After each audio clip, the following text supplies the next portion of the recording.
We still do 7 NUFC Matters show a week for free. But if you want to help support NUFC Matters, then there are a few ways of doing it. Hit the like button on each live broadcast and video. This helps the channel grow. Hit the subscribe button and select the all notifications bell so you don't miss a single show.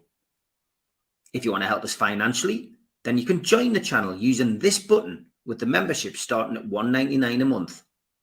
Or you can drop us a donation in the chat using a super sticker. We're also looking for sponsors. If you'd like your brand advertised on the flyers for the show and featured during the ad break, then email John at nufcmatters.com to arrange today.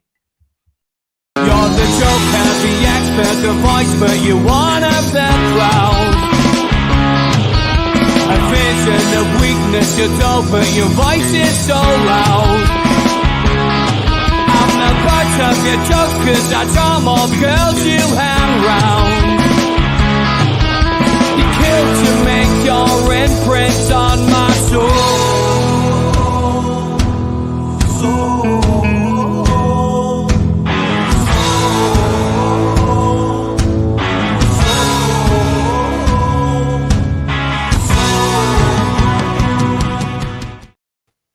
Good evening. Welcome to NUFC Matters. The start of another week. The fans forum is in full attendance. Spenny's on his way, getting off the bus, hot-footing it up the path to join Ian, Kevin, Darren, John Parrott. He's even given his the name now. Alan, George, Barry, and Lee. And there he is. There's Spenny. How are you, mate? He's all in. Right. He's got his England top on as well. Okay, we'll look back at the game first of all. Ian. At the weekend, me, the lads on the Amigos were very competent, depending on the team that was put out. The team that got put out didn't do the job. What did you make of the game at the weekend? I've already spoke about this a bit previously on other platforms, and then I actually, because I was like, I watched it and then I watched it back again. The second time I watched it back was even worse than the first time I watched it. There was a lack of effort, I think, and I don't like to say that, but there was a lack of commitment. Botman and Cher, like I've never. They were playing in each other's positions half the time, and they were. That's probably considering they're one of the best centre back partnerships I've seen in a back four for Newcastle. That was the worst performance I've seen them play together. Botman, I don't know what is up with him, whether he's not fit or. I keep going on about Pope not being behind him, but to be honest, I thought Karius commanded I thought he did really well. I thought he commanded his area well. Didn't put that many. He didn't put a foot wrong. Maybe one of the goals Pope would have saved, but I just thought all in all, I don't want to go on about individual performances. It's the same shit, different day, innit? All in all, it was a really one of the worst performances I've seen since we signed Bruno, if we can put it that way. Not since Eddie took charge, but since we signed Bruno. Standout performers, which there wasn't many of for me. I thought Tino did okay. Everyone's saying he obviously, he got skinned for one of the goals, but let's be honest, who's not going to get skinned? Saka on his day. Which he didn't do that much. I thought we kept him quiet, but Saka's lightning. I think it taught a bit of a lesson to everybody who's been shouting Tino at the matches with regards to what Dan Burn does bring to the team. For me, Dan Burn would have done a better job than Botman as playing centre back. I thought Botman was poor, but the worst, and I don't want to focus on the negatives, but I have to. For me, the reason we lost that game was we were playing with a 2-man midfield because Sean Longstaff did the square root of F-all. I think he only touched the ball 30 someone else told us 34 times did he actually touch the ball. I don't know what is going on with him. He's a different footballer from last year. You know, we all know we all know that he's limited in what he can do football-wise, but effort-wise, nobody put more effort in than him last season, and nobody put more yards in than him. And for me, he was at the whole right side, up front anyway, towards the top. Him and Miggy were awful, and there's not a lot more I can say. I think it was a really bad day at the office, and I'm hoping that they all have a good look at themselves and think, you know, we all hark back to 2.5 years ago, 3 years ago, whatever, where we said we don't expect world beaters, but we expect players to try. And looking at it the second time that I looked at it, I thought they bottled it, and there was they went into the game without actually a thought that they could win it. And that's something that we've never done, you know, in recent times. So I was really disappointed. But everyone can have a bad day. The team can have a bad day, and we move on, don't we? Yeah, we do. I mean, it was interesting. You said you weren't going to mention players, but you picked out 3. You know what I mean? And it's the 3 that I would have picked out. Sean Longstaff, I don't think was great at all. Botman definitely let us down, and I genuinely don't think Almiron was at the races either. But there's 1 or 2 others who went missing. Bruno, he might as well have took a suspension because he seems to be afraid to challenge. He's worried about, you know. Tell me, please, he's not going to go on and play like this till April. Because he doesn't want to let the team down because he doesn't want to get the yellow card. But by him losing that thing that Bruno has, which Bruno's always been combative, and he's not that hard tackling centre midfielder, but he was always good in the tackle, you know, and he would always put himself in between the ball and the man, and you know, and he's scared. He was literally begging the ref to not give him a yellow the one time he actually went in for a tackle, you know. I think Bruno would have, with hindsight, would have been better just getting a yellow in the game before and missing that game, because he's a shadow of himself when he doesn't have that bite, you know. Okay, plenty questions coming in, plenty comments as well. Kevin, we'll come to them after we've heard your view on the game at the weekend. You know, 4-1, you know, against a team that's chasing the league. Newcastle, of course, you know, weren't doing too badly up until then. Players are coming back as well. He did make changes, though. What was your take on the game at the weekend? But I only watched it for 45 minutes, but I think that was enough, to be perfectly honest. And I agree with Ian. You know, now that as he was talking, I was writing stuff down. It comes across what I seen and what I watched. Like I said, 45 minutes, thankfully. There was a lack of mentality, a lack of desire, a lack of will. Players looked discouraged. Discipline defensively is poor. Again, very, very disjointed all over the park. Couldn't take control of the game. We know Arsenal have key set plays, and it's a simple one, you know, and that was effective across the game. Isaac looked very, very isolated. Looked lost.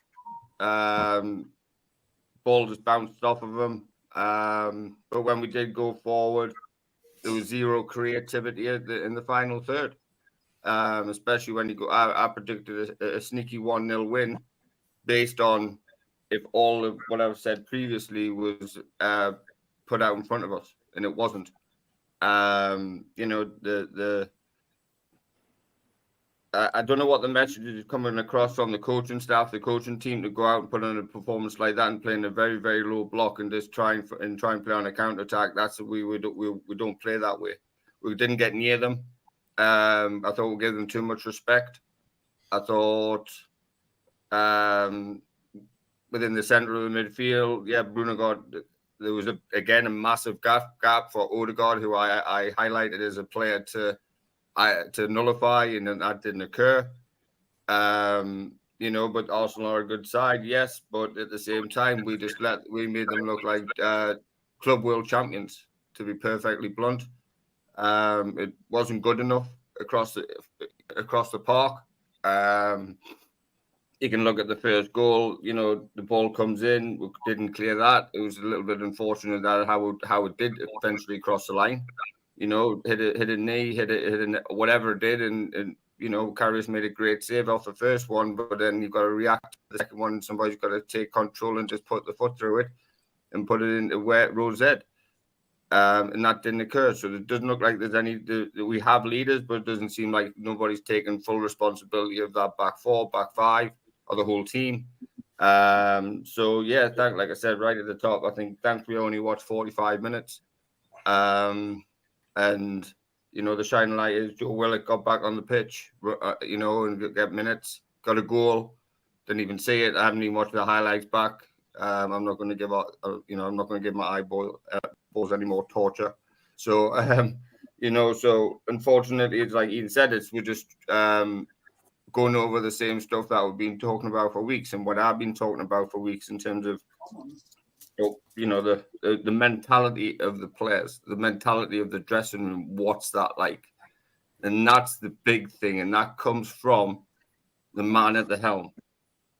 That comes from the top. That comes from Eddie Howe. That comes from Jason Tyndall, Graham Jones, all of these other staff. That comes from him or them to get them motivated for this game. I don't care. Yes, players have to be motivated. They can self-motivate.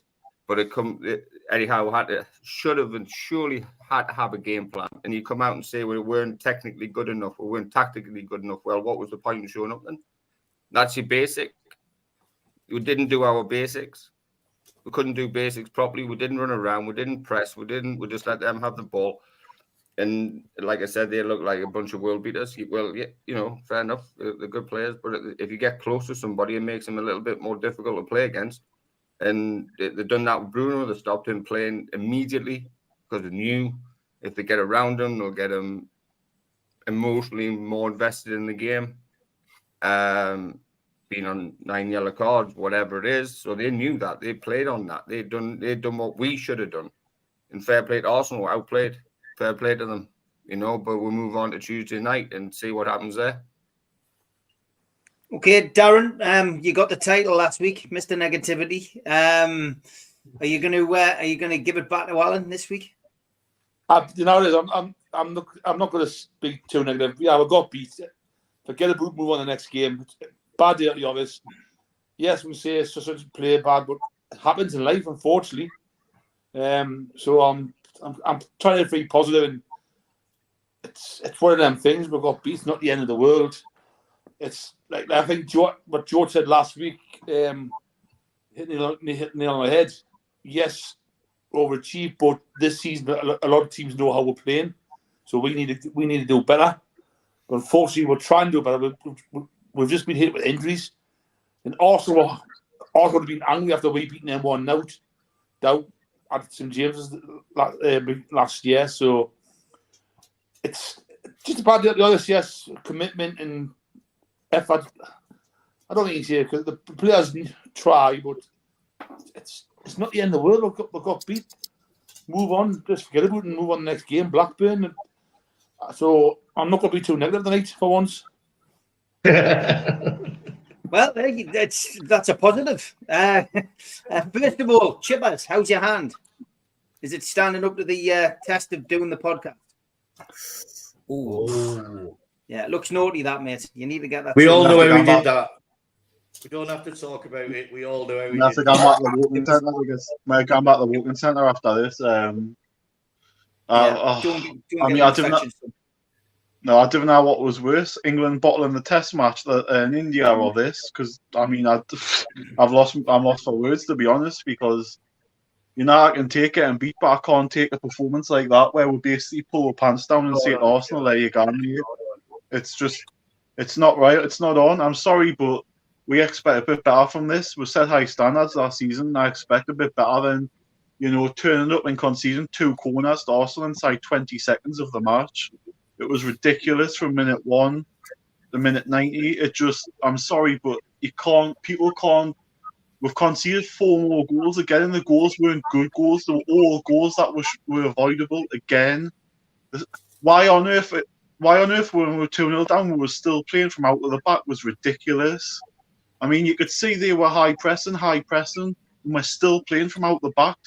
I'm sorry, but Eddie Howe needed to change it, and he didn't. He waited till we were 3-0 down, then he changed it. I'm sorry, but he keeps saying that he wants to win every game. How can you win every game when you're 3-0 down at Arsenal and then you change it?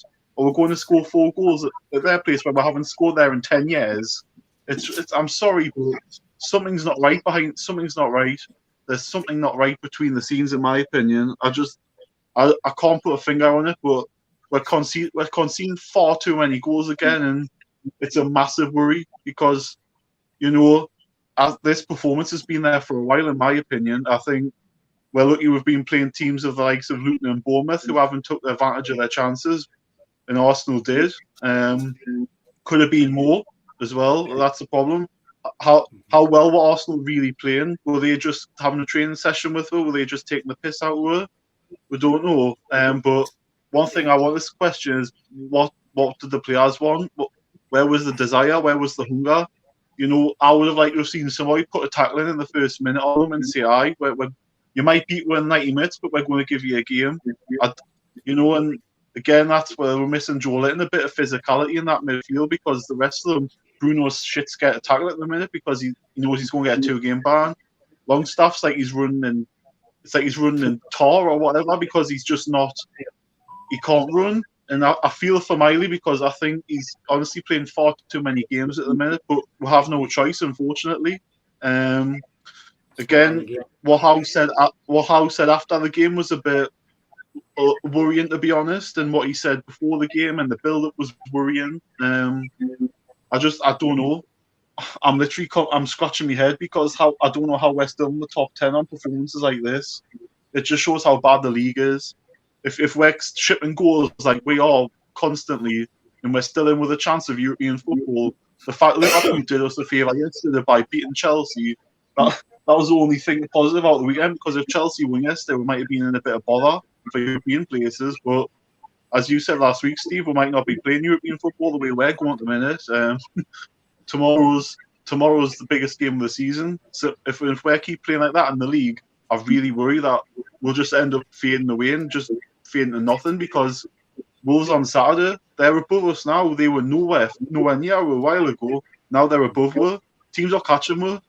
I just thought it was a disgrace. I really do, and I hope to God that they put it right tomorrow night, because if they don't, there's got to be serious questions asked about the coaching staff and the players, personally.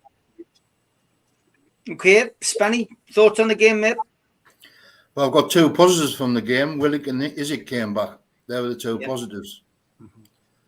The form, you can go on about formations all the time and players and that, but players have to perform in them formations, and they don't at the moment. So you can put any formation on that pitch, the players are not performing.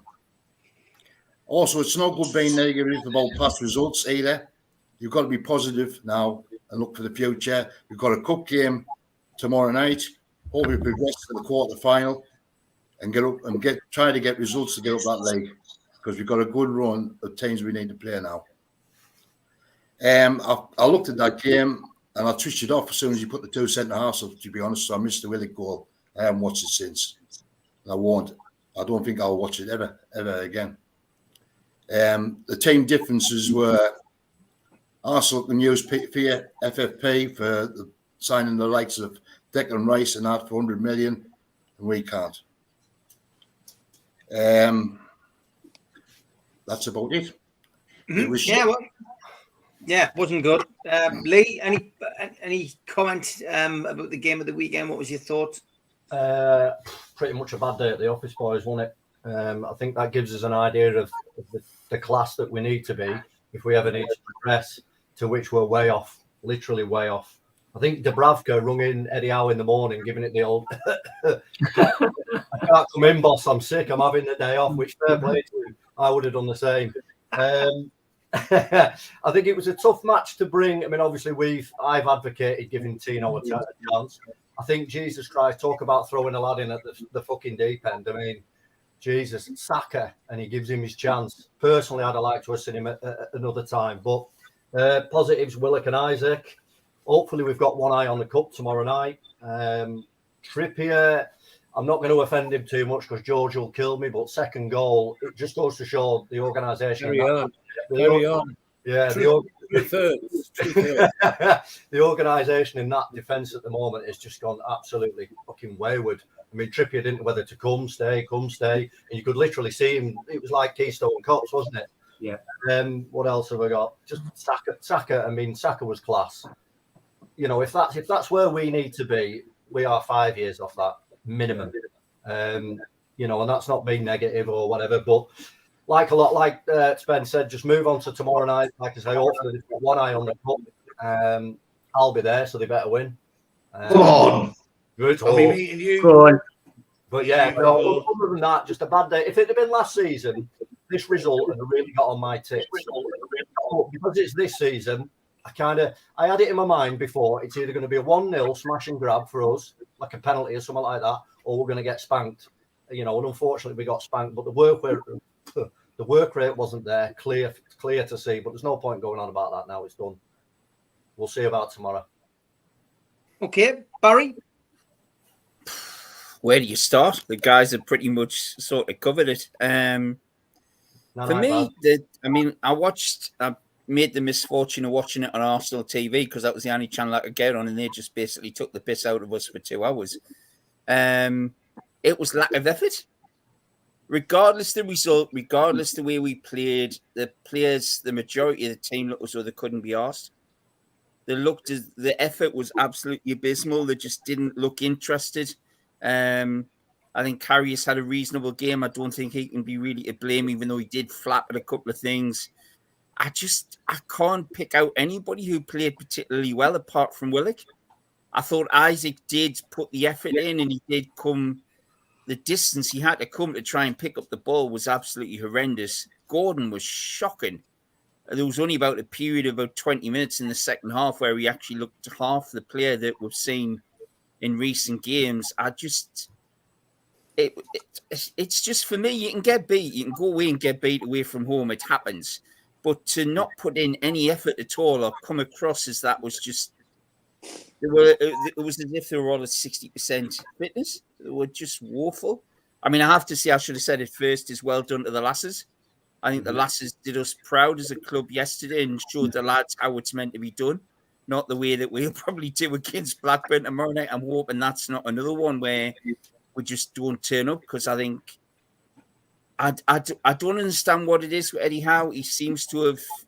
it's as if he's bowed to fans' say by dropping Burn, and then Tino's no better than Burn was. I thought Tino was really poor, but then I was saying on the other day about how would you drop Shah and Botman for the Blackburn game, and I was watching it yesterday and I was thinking I would play Lascelles and Burn at centre half, because our two centre halves against Arsenal was shocking, and I never in a million years thought I would say that. I think Botman was terrible, and I thought Shaw doesn't look 100% fit. I would give the other two a go against Blackburn and see how we get on. I think he's got nothing to lose, and I think Blackburn, it's there for us on a plate to at least get to the next stage. So why not take a few chances? For me, Steve, it was just, why wasn't there more effort put in? Yes, I always thought we'd get beat against Arsenal away from home. Just put it, God knows how many fans travelled all the way down there to watch us, and you just didn't even put a shift in. I think that's the most disappointing bit. Yeah, you know, a lot of you have mentioned Botman, and rightly so. It begs the question. Me and Steve Hasty and the lads were discussing this today. You know, it looks as if, you know, he's still playing with some kind of problem, you know, with the ACL. And if that's the case, then, you know, this could be psychological as opposed to like a fitness thing, you know, and that's the big worry. Does he need another operation? We remember Get him out now if he does.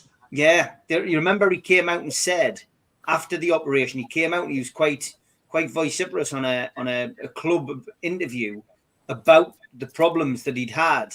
And next thing we know, the physio was on his way. We're having new physio coming in. It begs the question because he's not the same player. He looks as if he's got a problem, and it could be mental. It could just be simply mental.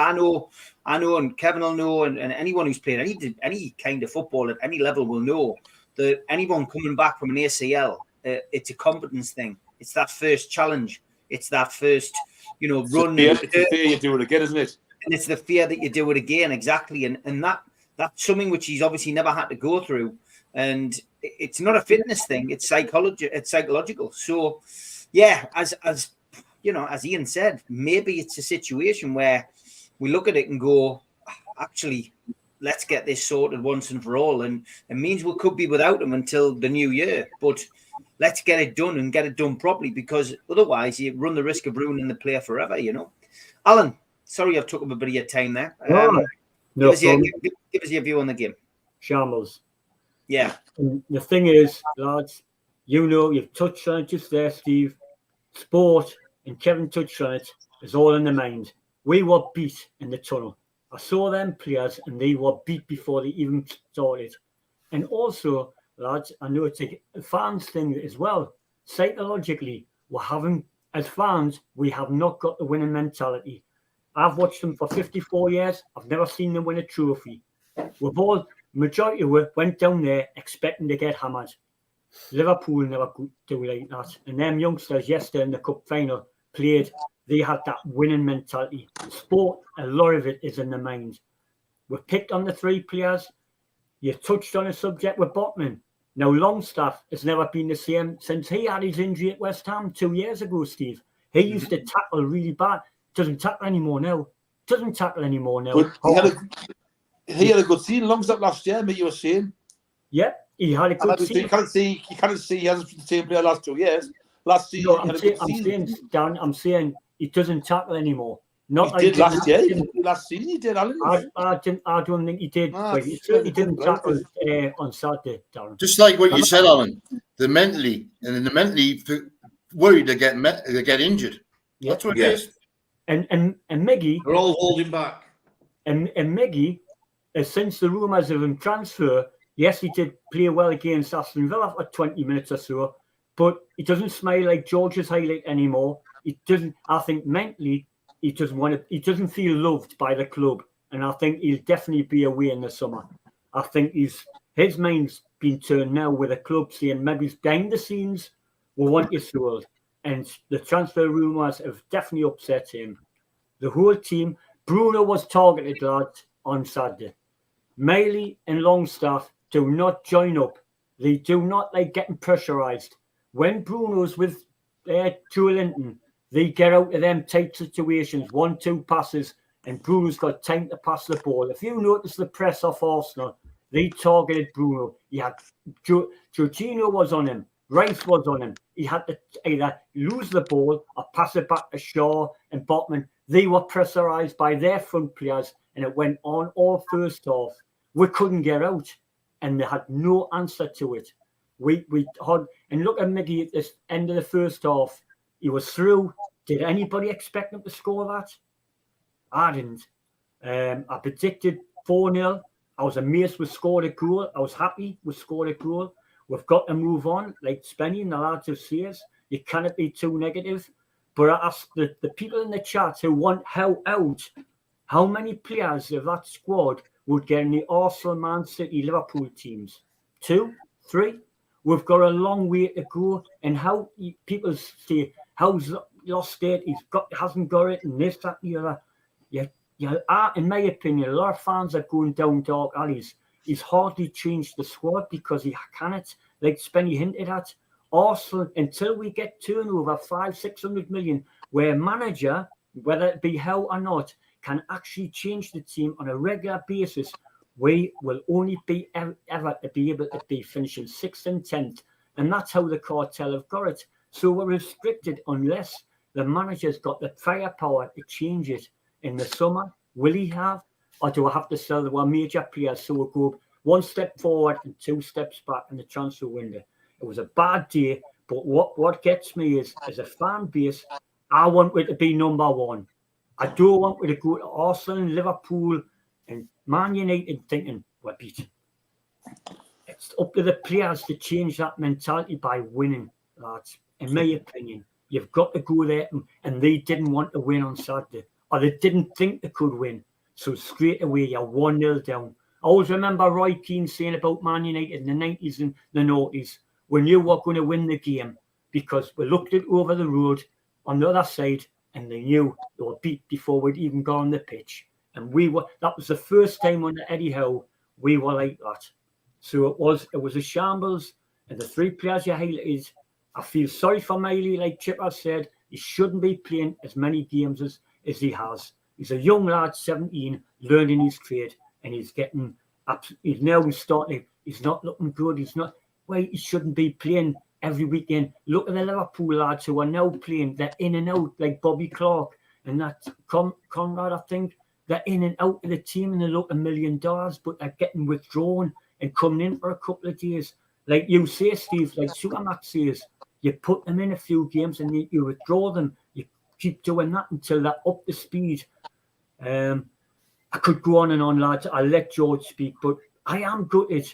Like everybody, but we've got to move on. The next week, the 2 games are massive. If we beat Wolves on Saturday, lads, we're 4 points behind Man U. They've got to play Man City. We might have a totally different attitude this time next week. If we win Blackburn tomorrow and Wolves on Saturday, we might be thinking totally different this time next week. But as it stands, the conference is absolutely shot to bits amongst the squad. And that's what worries me. Yeah, I agree. George, before we go to the ads, you have the final say on the weekend's result, 4-1 at Arsenal. No, you better put the ads off. I'm going to be a while. No, I'm not. It was awful.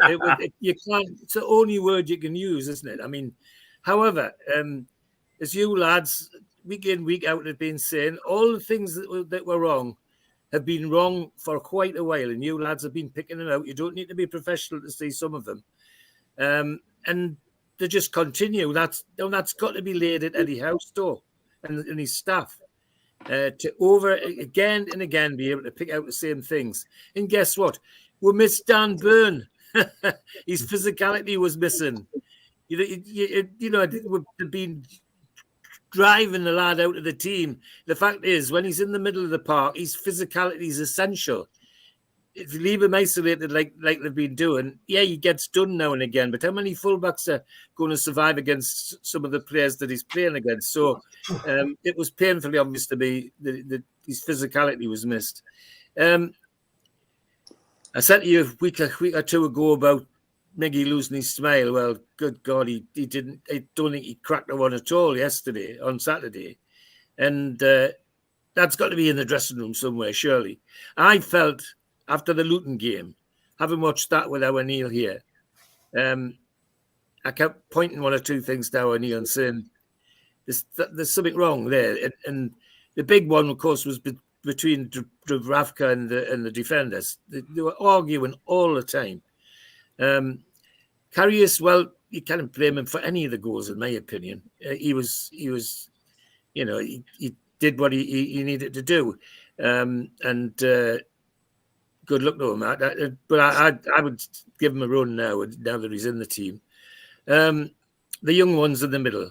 You're all absolutely right about young Lewis Miley at 17. But the other thing about Lewis is, I've spotted and I said it the other night, they need to find him a sprinting coach. Yeah, he would be a great player, George. He's an excellent player. He's an excellent player. Another yard of pace, he'd be a world beater. And that's what they've got to do. They've got to go down to Blythe and talk to the professional sprinter trainers who win the powder all year after year and get one of them to do some speed training for him. He would be a world beater with that. He's now just grinding it out because that's what he's left to do. And being isolated as a young man at 17, be bad enough if he was in a good midfield. But at the moment, he's playing in a bloody awful midfield. Sean Longstaff, again, is that mental? Sean Longstaff was close to being a world beater last year. Where did all that go? Why has that suddenly changed? And at the back, well, remember we had the best defensive record in the country last year. We're going to have the worst one this year, the way they're going. That can't be an accident, surely. Yes, some of it can be injury. But the other thing you lads are saying is absolutely right. And I've seen it even back from my day. People that carry injuries in the hold back from tackles and that sort of thing. Guess what happens? They get bloody injured because they're not doing it right. And it's again, that's in the dressing room. That's Eddie Howe and Jones and what's all of them, Tyndall. They're the ones that should be putting that in their minds. It's not rocket science, really. I mean, and as I say, there's lots of things you lads mentioned week after week after week, and suddenly here we are. They all happened at once, and Arsenal gave her 1,000. I was always, I'm Mr. Optimistic, but I did qualify what I thought on at the weekend by the fact that if the team that came out in the first half against Bournemouth turned up, we would get 1,000, and that's exactly what we got. Trippier, I don't mind people criticising somebody who does something wrong. He was awful on Saturday. And schoolboy errors. I mean, this don't go. That's exactly what I was criticising Dan Burn for last week. And if we've got a major problem at left back, which it seems to think we have, why not let Livramento have his right side and Trippier go to the left side? He plays for England at left back, for God's sake. Does that not mean something to our staff? Well, it should, in my opinion. So, no, not a good day at all. But again, you've all from Ian right down. There is a worry that when we're in the tunnel, like Alan said, they look beat then. I've got to accept that they did. And the other thing is the effort that we're used to getting has disappeared for some reason.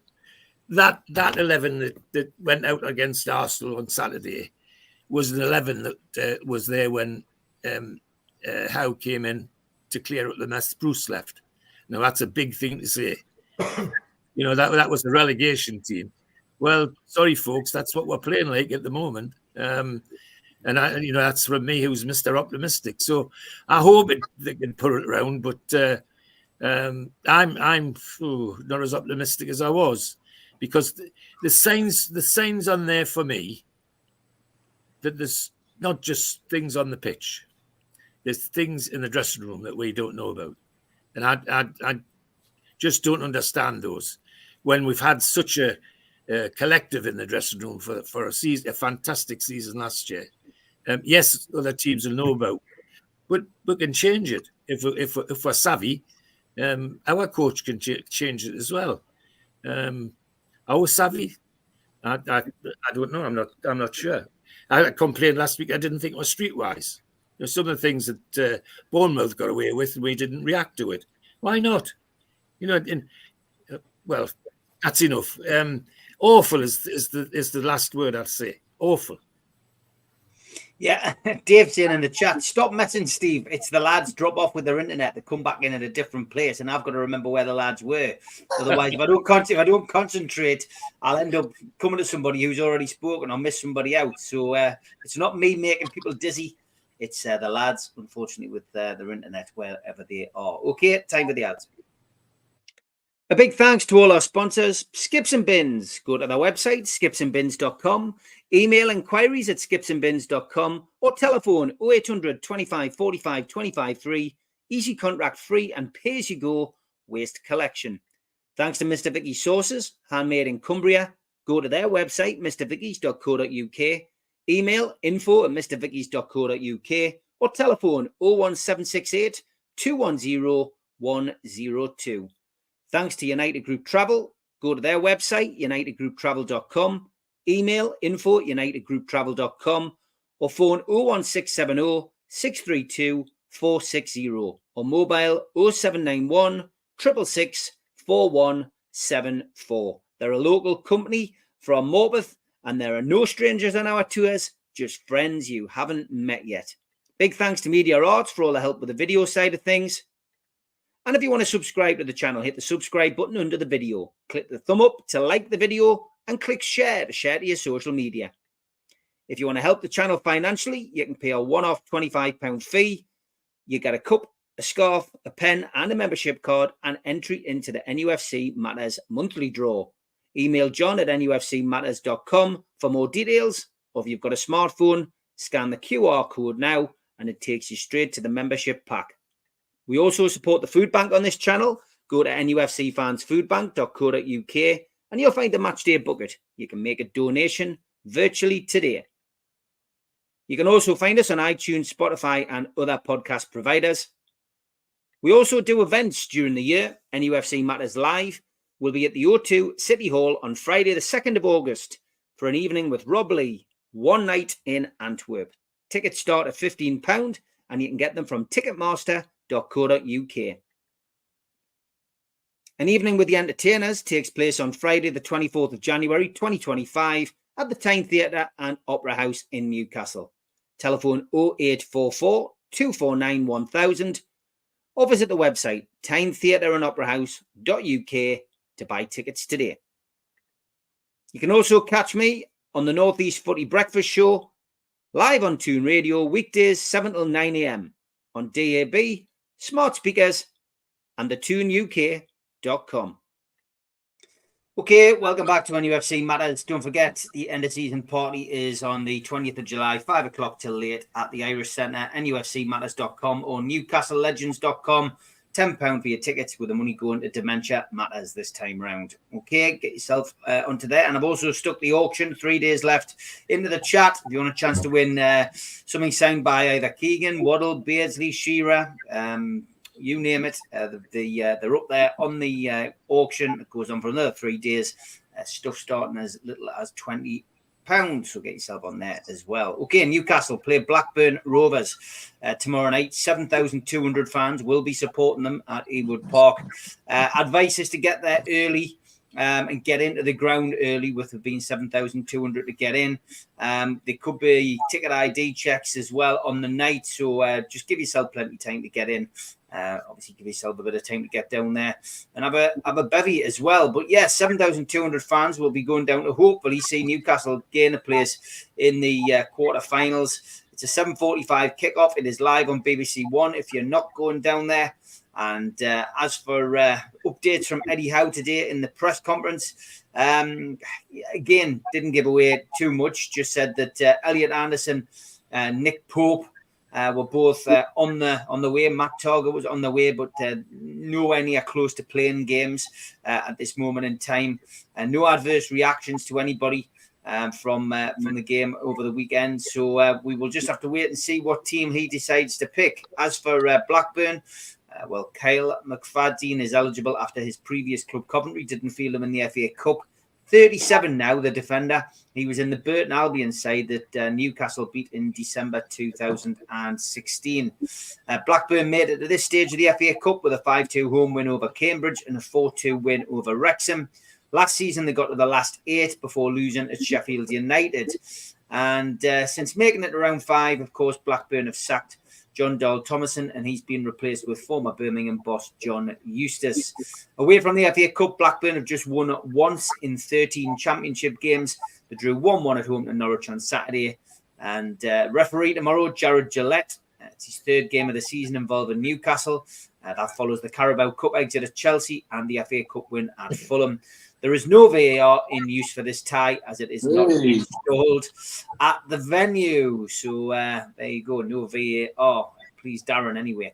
And yes, let's hear the lads' opinions and get the lads' predictions. Ian, you're going down tomorrow night. And what are you expecting?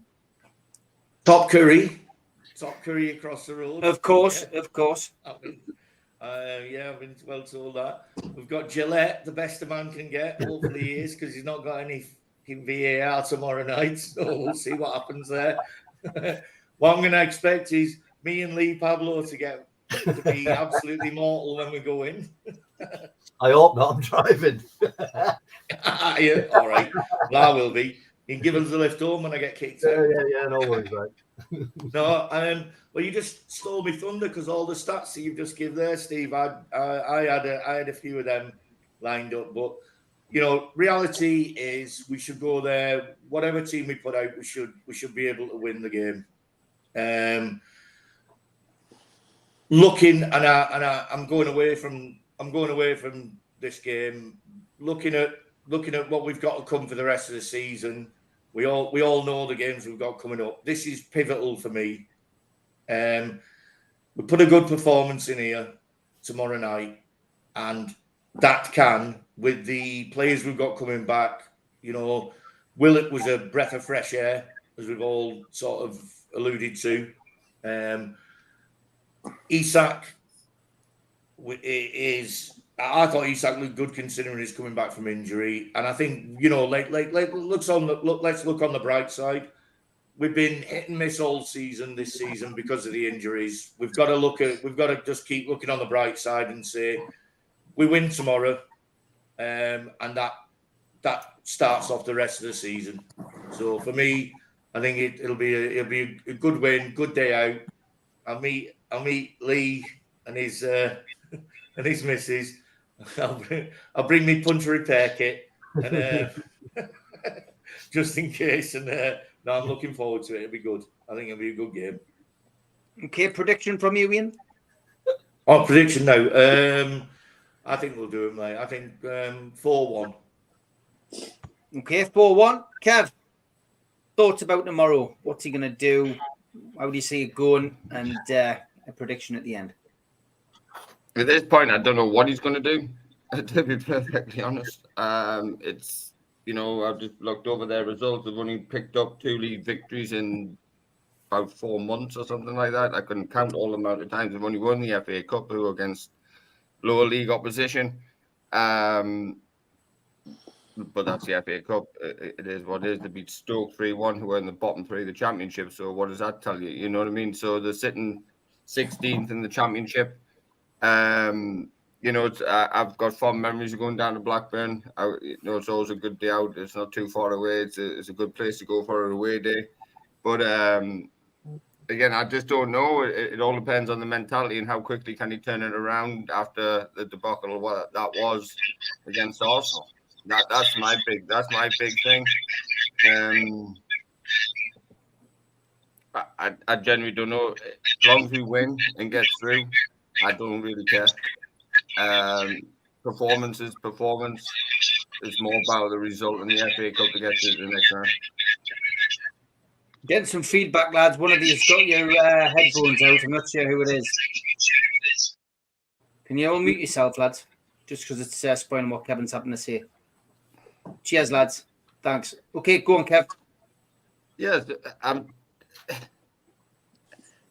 it's not a difficult one, but it could be a very difficult one because I'm sure they wanted this advance in the next round of the FA Cup to get a bit more pounds in the old coffers. That's what they're needing and probably wanting to beat a big club, as if you will, for Newcastle United. But again, it's all about the approach of Eddie Howe and what he wants out of his players.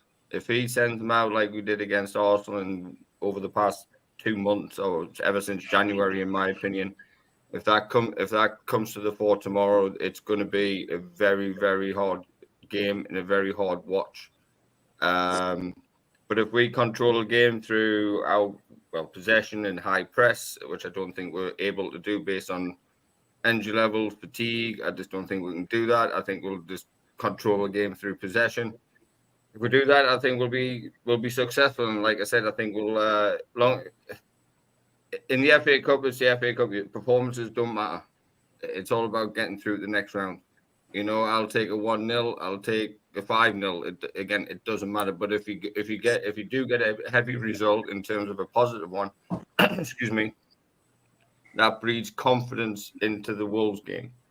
But we just don't know what we're going to get. I really don't know. It's a toss of a coin of what team's going to show up. We'll just have to wait and see. You know, it's the FA Cup. I love the FA Cup. That's obviously the oldest cup competition in the world. So, you know, I'm romantic about that. So if we can get through the next round, into the next round, I should say, then, you know, the world's your oyster, essentially. You're only 3 or 4 games away from Wembley. So you've got to have that target in sight. So any form of a win will do for me. I'm not going to give a score prediction because I don't think we haven't got any quality in the final third. So an own goal 1-0, probably something like that'll do. Okay. Over to you, Chippers.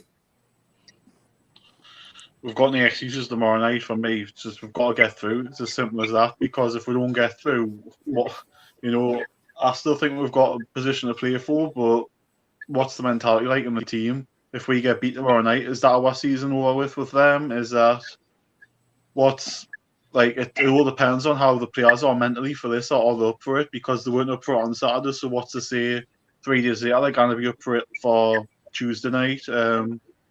I like to see Will maybe come back in, freshen the midfield up a bit. I like to see Isaac come in to freshen it up a bit. I like to see the centre halves freshened up a bit. I like to put, because it's quite clear that they need freshened up, and they're not good. Like if you play the same team on Saturday, yeah, we might win, but I just think some of the players need to be taken out of the team for the good of them and for the good of everything else. So, like I just said, there's no excuse tomorrow night. We've got to get through. I don't care, like Kevin says, I don't care how we get through. We can hit somebody's backside and go in the 89th minute. I don't care. As long as we're in that next round, hopefully it gives you a bit of confidence because it seems that the confidence isn't there now. Because that's what we need. So, yeah, basically just the same as Kevin, just get through. Don't care how, we'll get through.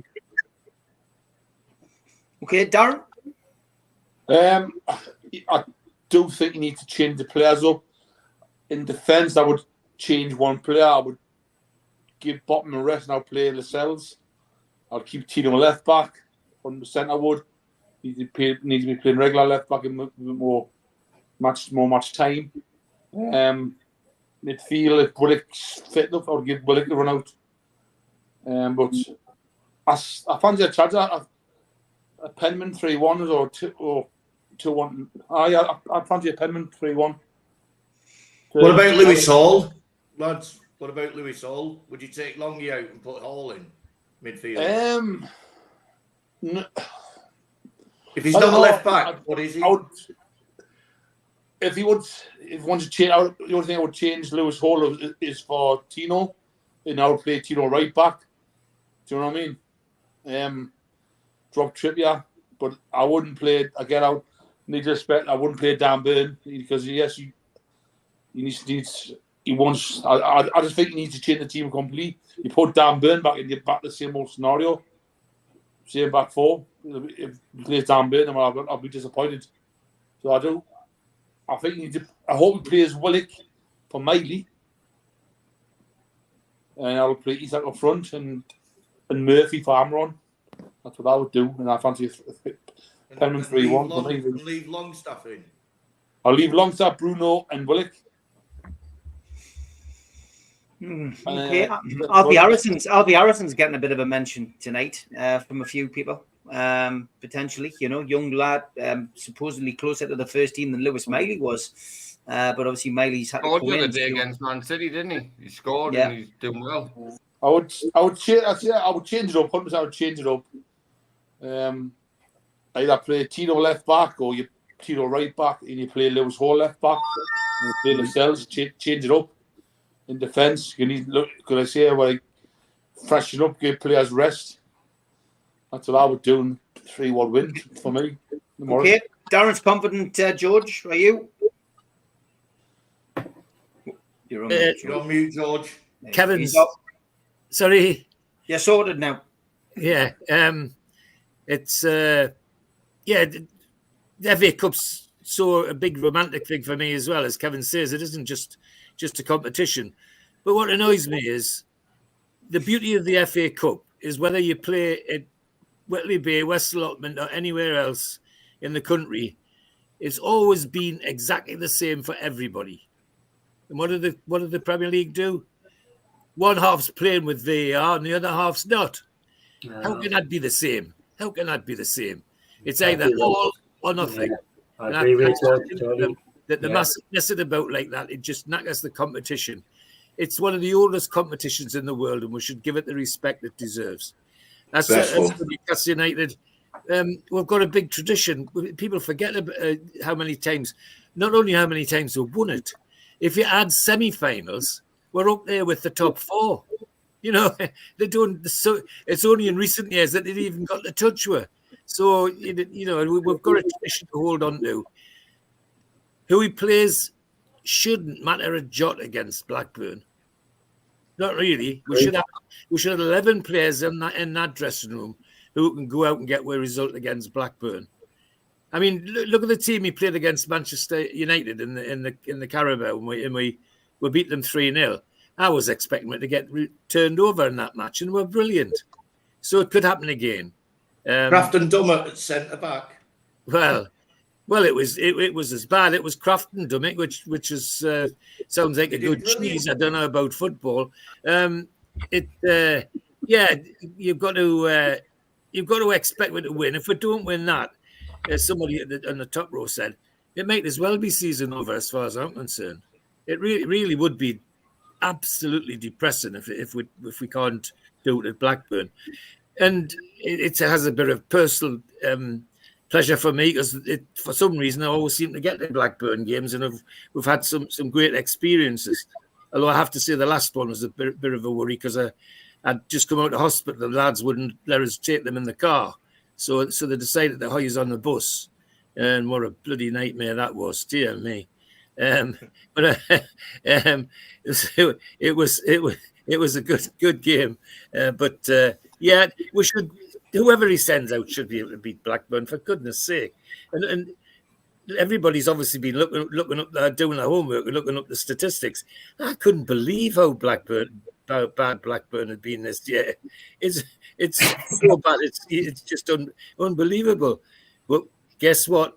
You know what happens to Newcastle United, as I keep saying when I do my podcast, you know, everybody hoped would get a win. Well, you know what hope does at Newcastle United? No, I think we'll win, and I think we'll win 3-0. Okay, Barry? I agree with the lads. I think he should definitely shake it up a bit.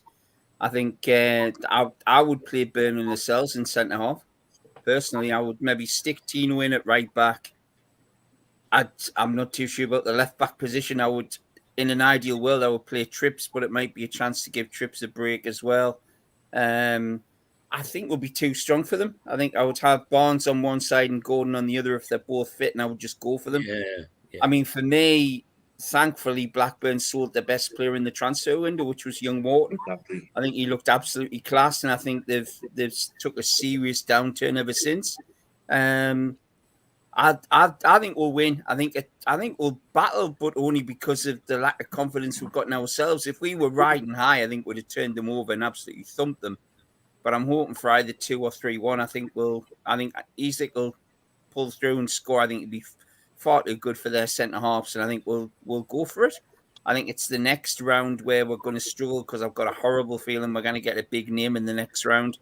And I think we really need to boost some confidence in the team to get through to the next ones. But yeah, I think the lads will be up for it. Hopefully, Eddie's giving them a good kick up the arse and pull it round.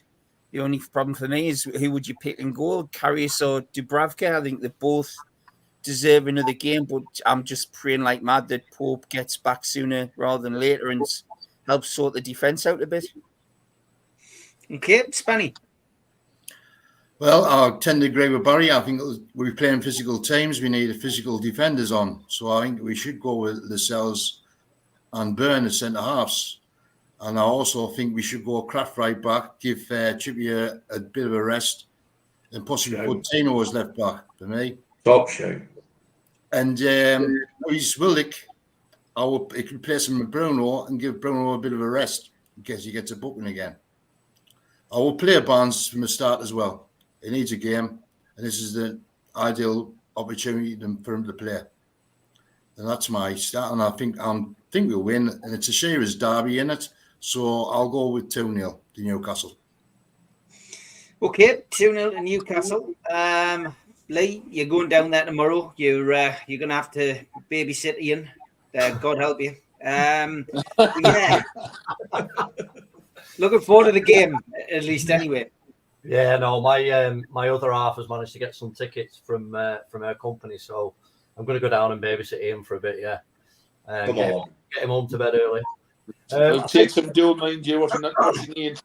I think. Oh, I forgot to add as well, Steve. I'm looking forward to next week's show, so Ian can tell us who's on the bus.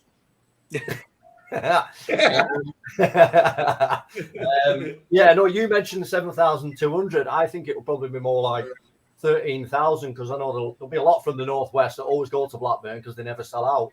So I think you'll find half of the stadium is probably black and white. So I'll probably just have to sit on my hands for a bit, hopefully. I think we'll probably come away with a win. I don't think it'll be comprehensive. I don't think it'll make wholesale changes because, let's say, for instance, we make a load of changes and we get fucking done 1-0. He then faces the backlash of, oh my God, why didn't you go for it? It's the FA Cup. It was our only chance. So I don't think he'll make wholesale change. I do think he'll put Burn in at centre back, and I think he should. I don't know if he'll risk Joe Willock, to be honest, this early in his kind of comeback. I think it will be another substitute again. And I don't think he's got the balls to drop Trippier. So I think there'll be 1 or 2 changes, but I don't think it'll be anything mega. But I think we'll win 2-0. Okay. Last but by no means least, Alan. Yeah. You have the honour of finishing the show tonight. Yeah. I echo everything George said about the VAR situation. And I echo what Lee says. I don't think there'll be many changes at all. I'm going for 3-1. I think we should have enough, no matter who plays, we should have enough to get through. And like I say, I think the important game for me for the Premier League is on Saturday against Wolves. And I'm praying with them to beat them as well on Saturday. But I'll go 3-1, Steve. And very few changes. I don't see there being many changes at all, to be honest. But... Okay, good stuff. Been a good one tonight. Chippers, make sure you get yourself to hospital, son. That doesn't look very good at all. You don't want to get an infection, mate. I am a bit concerned about that hand, mate. So I'm not asked. You wouldn't be. Thanks for watching the original. Yeah. Thanks for him. Wolves, but then the 14 points will not get relegated. Take care, Chippers. Take care, everybody. See you next Cheers. time. See you next week. Take care, lads.